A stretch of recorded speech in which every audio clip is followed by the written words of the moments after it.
Alors c'est quelque chose que j'aurais pu vous mettre dans la partie théorique. En fait, j'y ai pas pensé, dans le sens où dans les ressources Google pour passer la certification, qui sont censées être la méthode d'apprentissage complète du produit Google Ads, eh bien ça n'en faisait pas partie. Ou alors je suis passé à côté, mais en tout cas je ne l'ai pas vu. C'est comment on va exclure. Tout à l'heure, si vous vous rappelez bien, on a recherché des mots-clés, on a ajouté des mots-clés positifs, des mots-clés en ciblage, mais on a aussi trouvé des mots-clés à exclure, puisque ils n'étaient pas pertinents par rapport à nous. Par exemple, formation naturopathe, ce n'est pas des choses sur lesquelles on a envie d'apparaître, parce qu'on n'a pas envie que des gens qui cherchent à devenir naturopathe et qui cherchent des cursus pour devenir naturopathe cliquent sur nos pubs, parce qu'ils ont tapé naturopathe formation, que nous on sort en premier. Donc ça fait du sens d'aller exclure tout ce qui est formation, de sorte à ce que les gens qui tapent naturopathe formation, nos publicités n'apparaissent pas. Alors comment on fait ça? Donc on vient ici au niveau des mots-clés, et là il y a un truc qui s'appelle les mots-clés à exclure.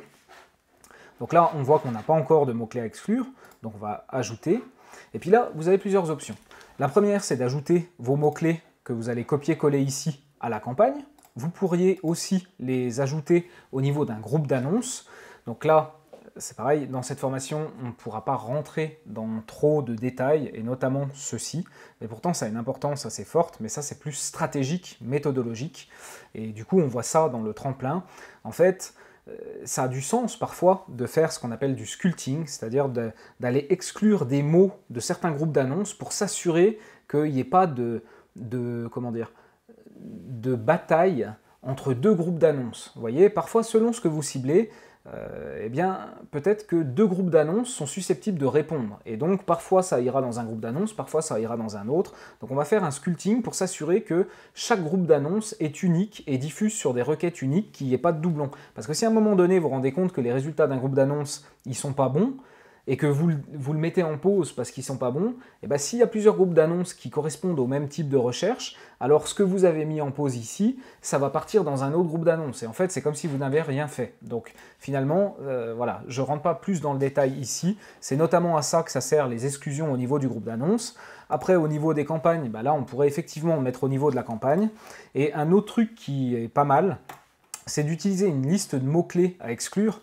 Donc si vous regardez bien ici au niveau groupe d'annonces, là au niveau d'une campagne, ok, et ça c'est le truc qui est un petit peu l'équivalent au niveau du compte, dans le sens où là on met tout dans une liste de mots-clés à exclure, et ensuite cette liste-là, on va pouvoir l'ajouter à plusieurs campagnes. Donc c'est un peu comme si on était au niveau du compte. Donc moi j'ai toujours tendance à favoriser cette approche-là.